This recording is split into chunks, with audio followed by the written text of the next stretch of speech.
My own son stood on the porch, blocking the entrance to his house with his arms locked tight. He looked me dead in the eye and told me that I was not allowed inside while the family of his wife was visiting. In that silent moment, something shattered inside me.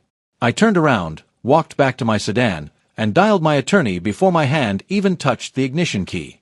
My name is Arthur Vance. For 35 years, I worked as the Chief Inspector of Safety for the Metropolitan Water District, ensuring that the local pipelines remained clean and secure. My entire career was built on verifying facts and preventing hidden toxins from poisoning unsuspecting families. Ironically, I spent so much time protecting the public that I failed to notice the poison bubbling up within my own household.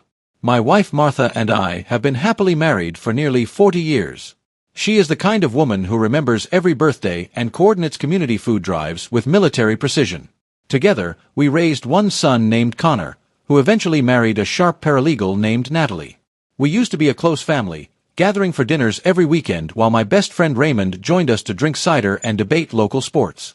We did not know that Connor and Natalie were drowning in massive debt from a failing gourmet market they opened downtown. Natalie was desperate to save their investment, and she began dropping subtle hints about our financial planning. She asked if we had ever secured a living trust to protect our property on Oak Avenue. I dismissed the question at the time, assuming she was just offering casual professional advice. Then, the anomalies began to pile up in ways I could not ignore. A representative from a local title company called our home to verify an appointment we had never scheduled. Soon after, several of our monthly bank statements simply vanished from the mailbox before we could retrieve them. One afternoon, I overheard Natalie pleading on the phone for 6 more months to execute her secret plan to rescue the business. The truth finally surfaced when I visited our local financial institution to add Martha to a long-term deposit account. The manager, Susan Finch, stared at her monitor with a look of pure confusion before turning the screen toward me. A legal power of attorney had been registered against my accounts 3 months prior. The document granted Natalie full control over my finances, my bank accounts, and my real estate. I drove immediately to the county records office to examine the physical paperwork with my own eyes. There was my name typed in bold letters, accompanied by a signature that looked vaguely like mine but was a clear imitation. A notary stamp from a woman named Beverly Gentry validated the document. Attached to the file was an unrecorded deed transfer, waiting quietly to strip the ownership of my home. That evening, I called Raymond and explained the terrifying discovery in a voice that did not even sound like my own. My loyal friend listened in stunned silence before urging me to find out if Connor was involved.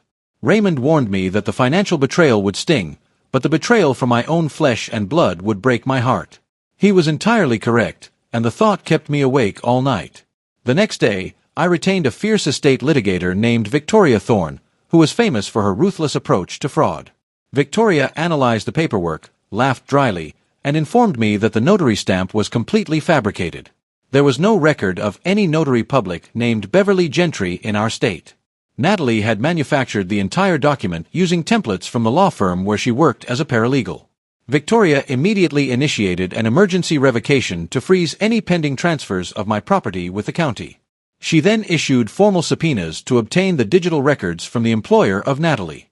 Victoria advised me to remain absolutely silent and act completely normal around my family for 6 weeks while she solidified our legal case. Suppressing my anger during those agonizing weeks was the hardest thing I have ever done. When the tension became too much to bear, I sat Martha down at our kitchen table and revealed the terrible truth. She did not yell or cry. Instead, she grew incredibly quiet, which is always when she is most dangerous. She studied the forged signature with cold fury and noted how Natalie could remember coffee preferences but forge a signature so easily. Martha demanded that we proceed with a legal strategy immediately. By the 3rd week of July, Victoria had secured all the evidence we needed to prove the fraud. That Saturday, Connor and Natalie hosted a dinner party for the parents of Natalie, and I decided to confront them before the guests arrived. I wanted to look my son in the eye and hear his explanation.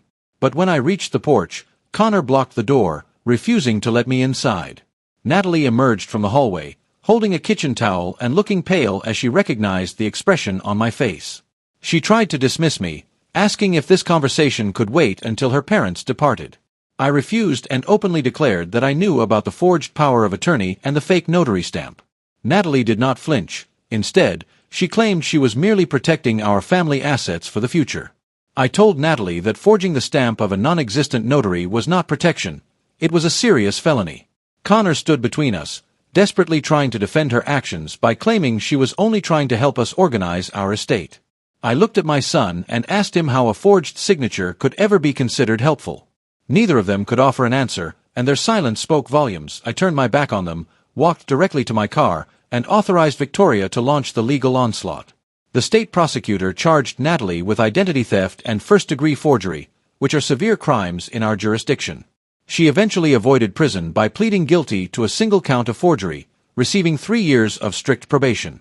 She also lost her paralegal license and her job at the firm. The gourmet market owned by my son closed permanently, and the crushing debt forced them to liquidate everything.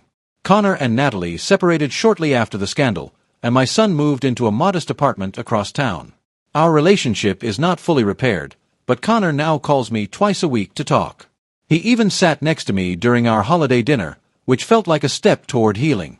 Martha had all the locks on our house replaced immediately, declaring that a family deserves to feel secure within their own walls.